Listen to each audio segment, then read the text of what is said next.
Welcome to Mojo TV. బులెటిన్ల ముందుగా headlines.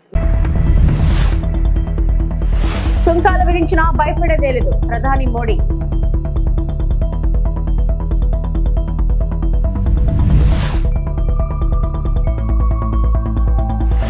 అమరావతిలో హ్యాండ్లూమ్ మ్యూజియం ఏర్పాటు చేస్తాం సీఎం చంద్రబాబు.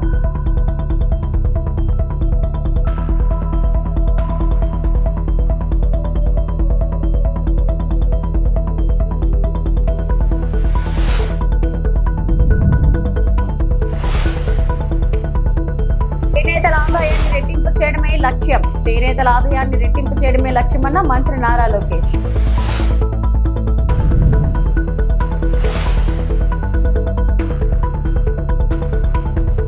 అమెరికా అధ్యక్షుడు డొనాల్డ్ ట్రంప్ తమ ఎగుమతులపై 50% సుంకాలు విధించినా భయపడేదే లేదని భారత్ స్పష్టం చేసింది. రైతులు, పశు పెంపకందారులు, మత్స్యకారుల ప్రయోజనాలపై రాజీ లేదని ప్రధాని మోడీ తేల్చి చెప్పారు.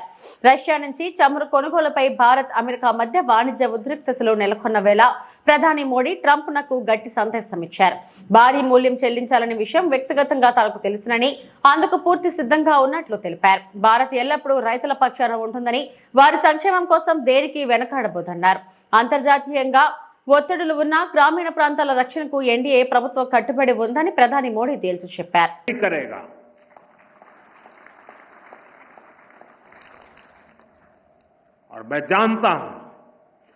व्यक्तिगत रूप से मुझे बहुत बड़ी कीमत चुकानी पड़ेगी, लेकिन मैं इसके लिए तैयार हूं। मेरे देश के किसानों के लिए, मेरे देश के मछुआरों के लिए, मेरे देश के पशुपालकों के लिए आज भारत तैयार है।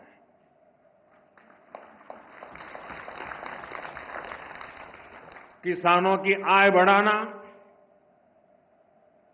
खेती पर खर्च कम करना, आय के नए स्रोत बनाना, इन लक्ष्यों पर हम लगातार काम कर रहे हैं. భారతీయ శక్తి, సంస్కృతి, సాంప్రదాయాలకు ప్రతీక చేనేతలు అని ముఖ్యమంత్రి చంద్రబాబు అన్నారు. గుంటూరు జిల్లా మంగళగిరిలో ఏర్పాటు చేసిన 11వ జాతీయ చేనేత దినోత్సవంలో సీఎం పాల్గొన్నారు. అమరావతిలో హ్యాండ్లూమ్ మ్యూజియం ఏర్పాటు చేస్తామని తెలిపారు. నైపుణ్యం, సృజనాత్మకత కలయిక చేనేతలు. తెలుగుదేశం పార్టీకి నేతన్నలకు అవినాభావ సంబంధం ఉంది. నేతన్నలకు ఉపాధి కల్పించిన నేత ఎన్టీఆర్. వ్యవసాయం తర్వాత అధికంగా ఉపాధి కల్పించేది వస్త్ర పరిశ్రమ. 55,500 మంది చేనేత కార్మికులకు 2 లక్షల చొప్పున 27 కోట్ల రుణాలు ఇచ్చాం. 90,765 కుటుంబాలకు 100 యూనిట్లు కరెంటు ఉచితంగా ఇచ్చామని ముఖ్యమంత్రి చంద్రబాబు ఈ సందర్భంగా పేర్కొన్నారు. నాగరికత కాలం నుంచి చేనేత అభివృద్ధి చెందినట్లు చారిత్రక ఆధారాలున్నాయి. కాకతీయుల కాలంలో నాణేలపైన నేతన్నల ముద్రలుండేటివి. బ్రిటిష్ వాళ్ళు మన దేశానికి వచ్చిన దానికి కారణం వ్యాపారం. ఆ వ్యాపారం ఏంటంటే చేనేత కార్మికులు నేస్తున్నటువంటి బట్టలు ఇక్కడ కొని వేరే దేశాలకు పంపించి వ్యాపారం చేసేవాళ్ళు. అక్కడి నుంచి వాళ్ళ ఆలోచన విధానంలో మార్పు వచ్చింది. మార్పు వచ్చిన తర్వాత మెషిన్లు పెట్టి చేనేత కార్మికులకు ద్రోహం చేసే విధంగా ఇక్కడి నుంచి ముడి సరుకు తీసుకుపోయి అక్కడ బట్టలన్నీ తయారు చేసి మళ్ళా మనకు పంపించారు. దీనివల్ల చేనేత కార్మికులు పూర్తిగా దెబ్బతిన్నారు. అందుకే మీరు ఒక్కసారి చూస్తే స్వాతంత్ర సమరంలో ప్రతి ఒక్కరూ ఒక ప్రేరణ ఇచ్చారు. ఖద్దరు బట్టలే ధరించాలి, మనం నేర్చినటువంటి ఇదే మనం చేయాలని నూలు వడకడం దగ్గర నుంచి దేశభక్తి చాటి చూపించారు. 1905లో స్వదేశీ ఉద్యమంలో భాగంగా ఆగస్టు 7న విదేశ బట్టల్ని బహిష్కరణ చేశారు. ఆ విధంగా మనం చూస్తే ఈరోజు 11వ చేనేత జాతీయ దినోత్సవాన్ని మనం పెట్టుకుంటున్నామంటే దీనికి కారణం ఇది ఒక చరిత్ర అని చెప్పి కూడా నేను మీకు తెలియజేస్తున్నా. ఈరోజు మనందరం ఒక్కసారి ఆలోచిస్తే తెలుగుదేశానికి నేతన్నకు అవినాభావ సంబంధం ఉంది. మొట్టమొదటిగా ఎన్టీ రామారావు గారు ఏదైతే పార్టీ పెట్టిన మొదటి సంవత్సరం సగం ధరకే చీర దోవతి ప్రవేశపెట్టి రైతు నేతన్నకి ఉపాధి కల్పించిన పార్టీ ఉపాధి కల్పించిన నాయకుడు నందమూరి తారక రామారావు గారని చెప్పి మీకు తెలియజేస్తున్నా. అక్కడి నుంచి ప్రారంభించాం. ఈరోజు ఒకసారి చూస్తే వ్యవసాయం తర్వాత ఎక్కువ మంది ఆధారపడే ఏకైక పరిశ్రమ చేనేత పరిశ్రమ. దగ్గర దగ్గర 1,22,644 కుటుంబాలు దీనిపైన ఆధారపడతాయి. నేను చాలాసార్లు పోరాడాను. 40 సంవత్సరాలు నా జీవితంలో రాజకీయ చరిత్రలో ఏ ఒక్క వర్గానికైతే ఎక్కువ పోరాడని అడిగితే అది ధైర్యంగా చెప్పగలుగుతాను. ఈ చేనేత వర్గం కోసం రాజీ లేని పోరాటం చేశాం. అధికారంలో ఉంటే పనులు చేశాం, ప్రతిపక్షంలో ఉంటే మీ తరపున పోరాటాలు చేసిన విషయం కూడా ఒక్కసారి గుర్తు తీసుకొస్తున్నాను. 2014 నుంచి 19 వరకు 5 ఏళ్లలో చేనేతకు అండగా నిలబడ్డాం. 110 కోట్ల రూపాయలు చేనేత కళాకారులకి రుణాలు మాఫీ చేశాం. చేనేతల ఆదాయాన్ని రెట్టింపు చేయడమే లక్ష్యంగా పనిచేస్తున్నామని మంత్రి లోకేష్ అన్నారు. మంగళగిరిలో చేపట్టిన జాతీయ చేనేత దినోత్సవ కార్యక్రమంలో మంత్రి పాల్గొన్నారు. యువగలం పాదయాత్రలో చేనేతల సమస్యలు తెలుసుకుని నాటి పరిష్కారానికి హామీలు ఇచ్చారని మంత్రి గుర్తు చేశారు. ప్రతిపక్షంలో ఉన్నప్పుడే సొంత నిధులతో చేనేతలు స్వర్ణకారుల సంక్షేమం కోసం అనేక కార్యక్రమాలు చేపట్టినట్లు మంత్రి గుర్తు చేసుకున్నారు. మంగళగిరిలోని చేనేత కళాకారులు తన కుటుంబ సభ్యులు లాంటి వారని లోకేష్ అన్నారు. చేనేత ఉత్పత్తుల మార్కెటింగ్, ప్రమోషన్ కోసం అనేక కార్యక్రమాలు చేపడుతున్నట్లు తెలిపారు. రాష్ట్రమంతటా డబుల్ ఇంజన్ సర్కార్ నడుస్తుంటే మంగళగిరిలో ట్రిపుల్ ఇంజన్ సర్కార్ నడుస్తుందని లోకేష్ వ్యాఖ్యానించారు. ప్రతిపక్షంలో ఉన్నప్పుడు 2022లో ఈ వీవర్సాల కూడా మేము ఏర్పాటు చేస్తాం జరిగింది. ఈరోజు డిజైన్లు కానివ్వండి, లేటెస్ట్ మగ్గాలు కానివ్వండి, తాత తెనేరాతో ఒప్పందం కుదుర్చుకుంటాం కానివ్వండి, మార్కెట్ లింకేజ్ కానివ్వండి, ఈ అన్నిటి ద్వారా ఈరోజు చేనేత సోదరులకి ఆదాయం 30% మేము పెంచాం. కానీ నేను ఆనందంగా లేను. నేను ఒక లక్ష్యం పెట్టుకున్నా. ఆ లక్ష్యం 100% ఆదాయం పెంచాలని, రెట్టింపు చేయాలని.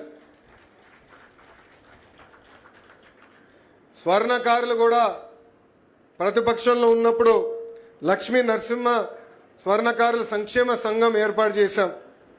దాని ద్వారా స్వర్ణకారులకి హెల్త్ ఇన్సూరెన్స్ కానివ్వండి, మెరుగైన పనిముట్లు కానివ్వండి, వాళ్ళకి ఆర్థిక సహాయం కూడా ఆనాడు మేము అందజేశాం. సార్, యువగలం పాదయాత్రలో ప్రొద్దటూరు కానివ్వండి, ధర్మవరం, మంగళగిరి, ఉప్పాడలో నేను చేనేత సోదరుల్ని నేరుగా కలుసుకున్నా. వాళ్ళ పడుతున్న ఇబ్బందులు నేరుగా నేను తెలుసుకుంటాం జరిగింది. ఆనాడు ఇట్లనే ఒక మీటింగ్ పెట్టుకుని చేనేత సోదరులు చెప్పా, చేనేత సోదరులు నేను దత్తకు తీసుకుంటున్నానని. కొంతమంది ఎగతాళి చేశారు, కొంతమంది కించపరిచే విధంగా మాట్లాడారు. కానీ నా ఆలోచన ఒక్కటే, చేనేత రంగాన్ని పెద్ద ఎత్తున ప్రోత్సహించాలి, వాళ్ళ ఆదాయం రెట్టింపు చేయాలి. ఆ లక్ష్యం పెట్టుకుని నేను దత్తగా తీసుకుంటానని ఆనాడు చెప్పాను. ప్రభుత్వ స్కీమ్స్తో పాటు డిజైన్లు కానివ్వండి, modern colours, skilling, market linkage, promotion, ఇవన్నీ చాలా అవసరం. అందుకే నేను మంగళగిరి కళాకారుల చేనేత కళాకారు వస్త్రాల్ని పెద్ద ఎత్తున ప్రమోట్ చేస్తున్నాం. కుటుంబం పరంగా మేము ఒక పెళ్లికి వెళ్తే అక్కడ మేము ఇచ్చే చీర కూడా మంగళగిరి చీరనే. ప్రజలకు ఇచ్చిన హామీలు ఒక్కొక్కటిగా అమలు చేస్తున్నామని మంత్రి అనగాని సత్యప్రసాద్ అన్నారు. సీఎం చంద్రబాబు ఆయుర ఆరోగ్యాలతో ఉండాలని తిరుమలేశని ప్రార్థించినట్లు తెలిపారు. రాష్ట్రం సుభిక్షంగా సస్యశ్యామలంగా ఉండాలని ఆకాంక్షించినట్లు వెల్లడించారు. తిరుమల శ్రీవారిని మంత్రి అనగాని దర్శించుకున్నారు. వీఐపీ ప్రారంభ విరామ దర్శన సమయంలో స్వామివారి సేవలో పాల్గొన్నారు. శ్రీవారి దర్శనం చేసుకోవడం జరిగింది. రాష్ట్రం సుభిక్షంగా ఉండాలి, శ్యామలంగా ఉండాలని కోరుకుంటూ మేము ఏదైతే హామీలు ఇచ్చామో అన్ని కూడా ఒకటి తర్వాత అన్ని పూర్తి చేసుకుంటా ఉన్నాం. తల్లికి వందనం బ్రహ్మాండంగా ఇచ్చిన తర్వాత ఉన్న అన్నదాత సుఖీభావ. మరి ఈ రోజు చేనేత దినోత్సవం, చేనేతలందరూ కూడా బాగుండాలి. అందరికంటే ఎక్కువగా కష్టపడేది చేనేతలు కాబట్టి వారు ఆనందోత్సవాలతో ఉండాలి, ఆర్థికంగా స్థిరపడాలని చెప్పేసి వారికి ఉచితంగా కరెంట్ అవ్వచ్చు. అలాగే ఏదైతే గతంలో 24,000 ఇచ్చి మిగతా అన్ని కూడా ఇవ్వడం మానేశారో అన్ని పథకాలు మళ్ళా గతం రోజుల్లో 14 ఎట్లయితే అలా అన్ని పునర్వైభవంగా స్టార్ట్ చేసుకుంటూ మళ్ళీ 25,000 రూపాయలు సంవత్సరానికి ఇచ్చే విధంగా, అలాగే ఏదైతే ఇన్సూరెన్స్ ఉందో ఇన్సూరెన్స్ తో పాటు ఉచిత కరెంటు నాయి బ్రాహ్మణులకు, అలాగే ఇతర వెనుకబడిన వర్గాలకు కూడా ఇవ్వడం నిజంగా చాలా ఆనందదాయకమైనటువంటి విషయం. ఇవన్నీ కూడా అంటే ఒక మంచి వాతావరణం ఈ రాష్ట్రంలో. గత పాలకులు ఏదైతే రాష్ట్రానికి అందరినీ కూడా తరిమి వేసే పరిస్థితిలో మనం చూసామో, ఈ రోజు మళ్ళీ అన్ని కూడా ఆకర్షించుకుంటూ మళ్ళీ వెళ్ళి అందరికి కూడా ఈ రాష్ట్రంలో సురక్షితంగా వాళ్ళు వ్యాపారాలు పెట్టుబడులు చేయొచ్చు, మళ్ళా రాబోయే రోజుల్లో రాబోయే తరాలకు మంచి చేయొచ్చు అనే దిశగా ఏదైతే ప్రణాళికతో ముందుకెళ్తున్నారో గౌరవ ముఖ్యమంత్రి గారికి ఆయురారోగ్యాలు ఆ శక్తి ఇంకా ప్రసాదించాలని ఏడుకొనసాలని కోరుతున్నాను. చేనేత వస్త్రధారణతో ఆరోగ్యం పెంపొందించుకోవచ్చని, అదే సమయంలో చేనేత కార్మికులకు అండగా ఉంటూ ప్రోత్సహించవచ్చని స్థానిక శ్రీకాకుళం శాసనసభ్యులు గొండు శంకర్రావు సూచించారు. గురువారం 11వ జాతీయ చేనేత దినోత్సవాన్ని పురస్కరించుకుని బాపూజీ కళామందిర్లో ఏర్పాటు చేసిన వేడుకలలో ముఖ్య అతిథిగా పాల్గొన్న ఎమ్మెల్యే మాట్లాడుతూ చేనేత వస్త్రధారణతో మానసిక ప్రశాంతత, ఆరోగ్యం లభిస్తాయని, అదేవిధంగా చేనేత వస్త్రాలు కొనుగోలుతో చేనేత కార్మికులు అభివృద్ధి చెందే అవకాశం ఉందని వివరించారు. బ్రిటిష్ టైంలో విదేశీ వస్త్ర బహిష్కరణ నినాదంతో బాపూజీ తర్వాత రాష్ట్రంలో ప్రగడ కోటయ్య అనేక ఉద్యమాలు చేసి చేనేతల ప్రోత్సహించారని గుర్తు చేశారు. అణగారిపోతున్న చేనేత రంగాన్ని ఆదుకోవాలనే ఉద్దేశంతో కూడు గూడు గుడ్డ నినాదంతో స్వర్గీయ ఎన్టీ రామారావు చేనేత కార్మికులను ఆదుకున్నారని తెలిపారు. శ్రీకాకుళం పట్టణంలో బాపూజీ కళామందిరంలో జరుగుతున్న ఈ వేడుకలకి అతిథులుగా ఇచ్చేసినటువంటి వేదికలు అలంకరించిన పెద్దలందరికీ, అలాగే వేదిక ముందు ఉన్నటువంటి చేనేత కళాకారులకు, ఇతర పెద్దలకు, అలాగే మీడియా మిత్రులకు అందరూ కూడా పేరు పేరున నా హృదయపూర్వక నమస్కారాలు, శుభాకాంక్షలు తెలియజేసుకుంటూ, చేనేత వస్త్రం అనేది ఇది అనాదిగా వస్తున్నటువంటి వృత్తి. దీన్ని బ్రిటిష్ వారి టైంలో విదేశీ వస్త్రాలు దింపుతున్న టైంలో దీన్ని కాపాడడం కోసం గౌరవ మన జాతిపిత మహాత్మా గాంధీ గారు పెద్ద ఎత్తున దీనిపైన ఉద్యమం చేపట్టి ఆ చేనేతను మళ్ళీ బతికించే పరిస్థితి. దాని తర్వాత ప్రగడ కోటయ్య గారు ఈ చేనేత కార్మికులకు సంబంధించి ప్రత్యేకించి యాక్టులు కానీ, అలాగే వాళ్ళకి సబ్సిడీస్ కానీ అన్ని విషయాల్లో ఈ చేనేత వర్గాన్ని ఆదుకోవడంలో ఆయన చాలా వరకు కృషి చేసిన తరుణంలో మన రాష్ట్రానికి మళ్ళీ చేనేత ఉమ్మడి రాష్ట్రంలో అత్యధికంగా ఉన్నటువంటి చేనేత కళాకారులు కానీ కార్మికులు ఉన్నటువంటి ఉమ్మడి ఆంధ్రప్రదేశ్లో ఈ రంగాన్ని మళ్ళీ ఆదుకోవాలనే పెద్ద ఉద్దేశంతో ఏ రోజైతే ఆ రోజు అన్న నందమూరి తారక రామారావు గారు కూడు గుడ్డ నీడ నినాదంతో పార్టీ పెట్టి ఆనాడు ప్రతి ఒక్కరికి కూడు ₹2 కిలో రైస్ ఇస్తూ, గూడు అని పక్కా ఇల్లు కాలనీస్ ఇస్తూ, గుడ్డ అని జనతా వస్త్రాలు ఇవ్వడం జరిగింది చేరాద్రోకి. అదే ఆ టైంలో ఆయన ఏదో ఇల్లు నుండే పోకుండా చేనేతల నుండే ఆ వస్త్రాలు ఇచ్చి ఈరోజు ఆ పెద్ద ఎత్తున ఆ రోజు కూడా ఒక ఊపుని ఇవ్వడం జరిగింది చేనేత కార్మికులు. బీసీ రిజర్వేషన్ల కోసం తుది వరకు పోరాడతామని మంత్రి పొన్నం ప్రభాకర్ స్పష్టం చేశారు. ఢిల్లీలో మీడియాతో మాట్లాడిన ఆయన గాంధీ పద్ధతిలో పోరాడి అనుకున్నది సాధిస్తామన్నారు. కిషన్ రెడ్డి లాంటి వారి కుట్రలను సాగనివ్వమన్న ఆయన లోక్సభ ఎన్నికల్లో బీజేపీ చావు తప్పి కన్నులొట్ట అన్నట్లుగా గెలిచిందంటూ ఎద్దేవా చేశారు. బీసీ రిజర్వేషన్లు పెంచుకుంటే వచ్చే ఎన్నికల్లో బీజేపీ ఓటమి ఖాయమని పొన్నం పేర్కొన్నారు. నాకు మద్దతునివ్వాల్సినటువంటి భారతీయ జనతా పార్టీ శాసనసభలో ఈ బిల్లుకు సంబంధించి నేను అడుగుతా ఉన్న సూటిగా honourable union minister mister Kishan Reddy గారు, మీరు తెలంగాణ శాసనసభ బిల్లు జరిగే సందర్భంలో మీరు వ్యతిరేకించి మీ పార్టీ స్టాండ్ చెప్పినట్టయితే ఆనాడు అందుకు సంబంధించిన అంశాలన్నింటినీ పరిశీలన జరిగేది, శాసనసభలో చర్చ జరిగేది. కానీ శాసనసభలో ఏకగ్రీవంగా తీర్మానం చేసి ఆ బిల్లులు చట్టం రూపంలో మారి గౌరవ గవర్నర్ గారి ఆమోదం ఢిల్లీకి వచ్చిన తర్వాత ఇవాళ మీరు ముస్లింల పేరు మీద ఈ కార్యక్రమం అడ్డుకునే ప్రయత్నం చేస్తా ఉన్నారు. మిమ్మల్ని బహిరంగ చర్చకు కూడా ఆహ్వానించదలుచుకున్నా, లేదా మీరు కేంద్ర మంత్రి సమాచారం తెచ్చుకోండి. ఇప్పుడు స్థానిక సంస్థల్లో ఎంతో కొంత శాతం మైనార్టీలకు కూడా రిజర్వేషన్ ఉంది. 1971 నుంచి కూడా, స్వాతంత్రం ముందు నుంచి కూడా ఉంది. ఈ రిజర్వేషన్ల ద్వారా ఎంతమంది స్థానిక సంస్థల ప్రజాప్రతినిధులు గెలవగలిగిన వాళ్ళు, దాని పేరు మీద మీరు మొత్తం బీసీ సమాజానికి కాలడ్డం పెట్టే ప్రయత్నం చేస్తా ఉన్నారు. ఈరోజు సికింద్రాబాద్ పార్లమెంటుకు సంబంధించిన ప్రజలు మిమ్మల్ని గమనిస్తలేరా? ఎందుకు ఈ విధంగా బలహీన వర్గాలకు సంబంధించిన నోటికాడి కూడును ఎత్తగొట్టే ప్రయత్నం చేస్తా ఉన్నారు? మీరన్న ఈరోజు మార్నింగ్ ప్రెస్ కాన్ఫరెన్స్ లో ఇది మాకు సంబంధం లేదు, రాష్ట్ర ప్రభుత్వం అనడం జరిగింది. కేంద్ర మంత్రిగా నేను మీకు ఒక లెక్క రాస్తా ఉన్నా, లిఖితపూర్వకంగా రాష్ట్ర మంత్రిగా, బలహీన వర్గాల బిడ్డగా, బలహీన వర్గాల శాఖ పక్షాన మీరు మాట్లాడినటువంటి మాటకు లిఖితపూర్వకంగా ఇది మా పరిధి కాదు, రాష్ట్రంలో మీరే చేసుకోండి, మీరే ప్రెస్ కాన్ఫరెన్స్ చెప్పిన మాట ఉందో అదొక లిఖితపూర్వకంగా ఇవ్వండి.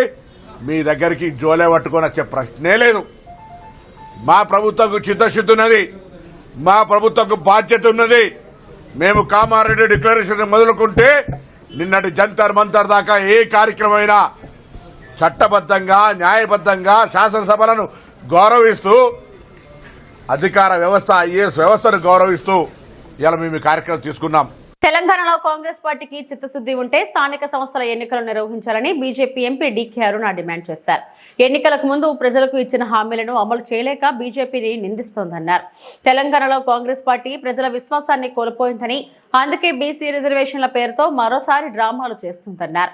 స్థానిక సంస్థల ఎన్నికల్లో కాంగ్రెస్ కు ఓటమి భయం పట్టుకుందని, అందుకే బీజేపీపై బురద జల్లే ప్రయత్నం చేస్తుందంటూ ఆగ్రహం వ్యక్తం చేశారు.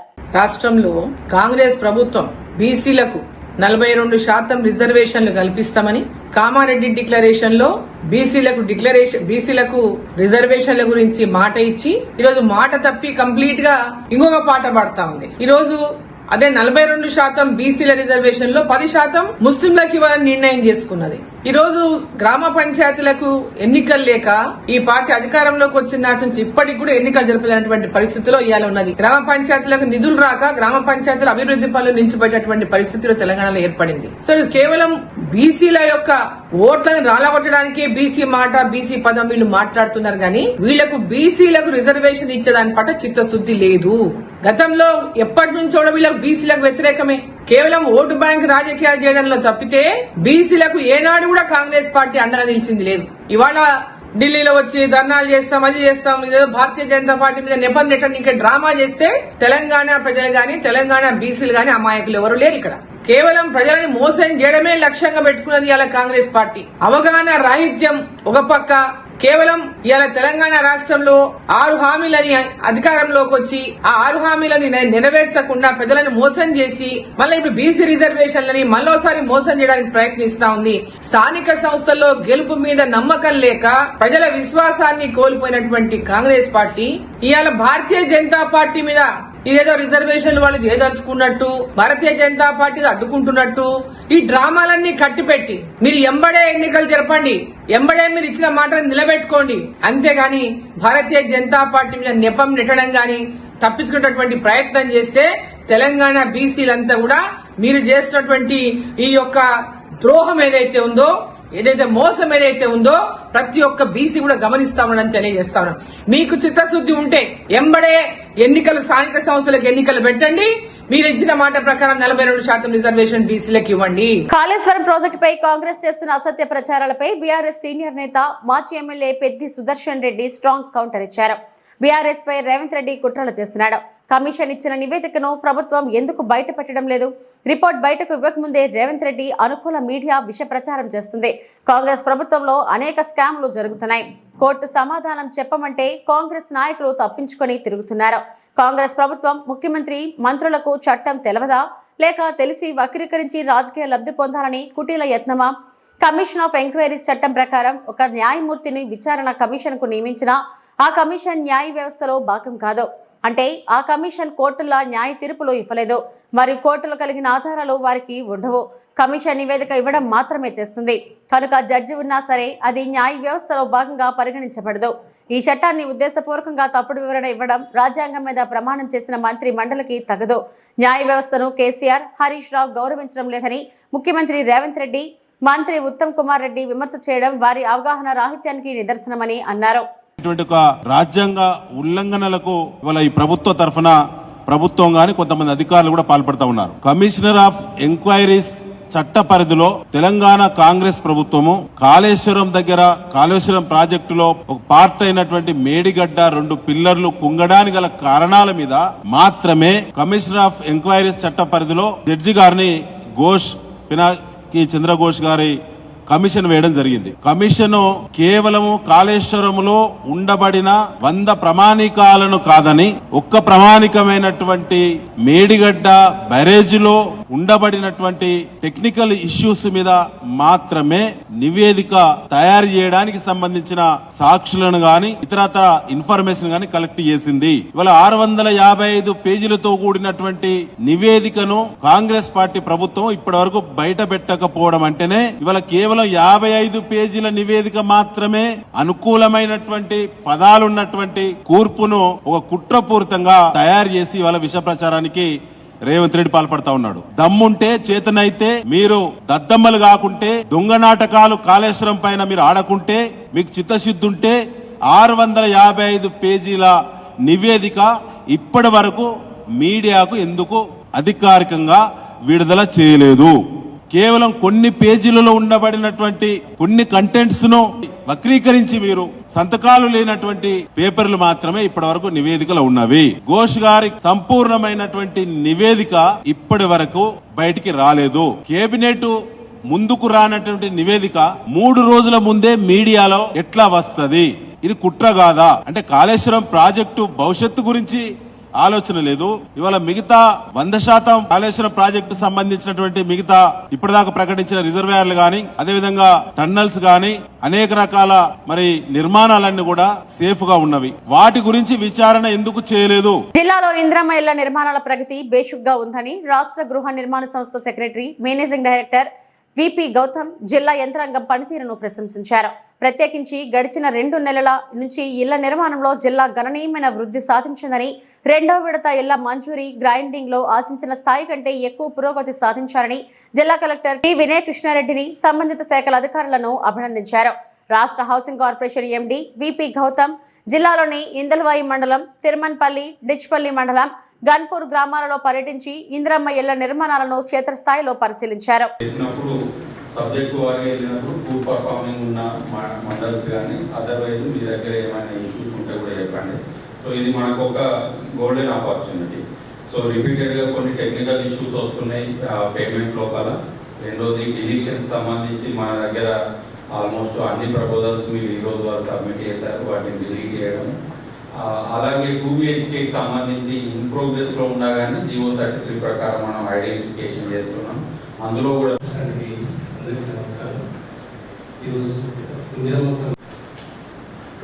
Total target 19,306 sir, grounded 9,360 sir, basement level 4,585 sir, wall level ఒకటి ప్రాబ్లం సార్ 2,067 పెండింగ్ మనకు పర్మిట్ చేస్తే మేము రెడీ ఉన్నాం. బెనిఫిషరీస్ ఉన్నారు, దాంతో మేము 3,500 కంప్లీట్ చేస్తాం. మిగతా అన్ని ఆల్టర్నేటివ్ శాంక్షన్స్ కూడా రెడీ పెట్టుకున్నాం.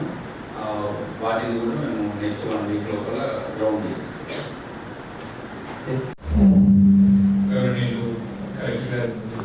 So first of all, I must place on record appreciation for Collector Nizam Garu and his team, because last 2 months we have seen tremendous progress in Nizamabad district.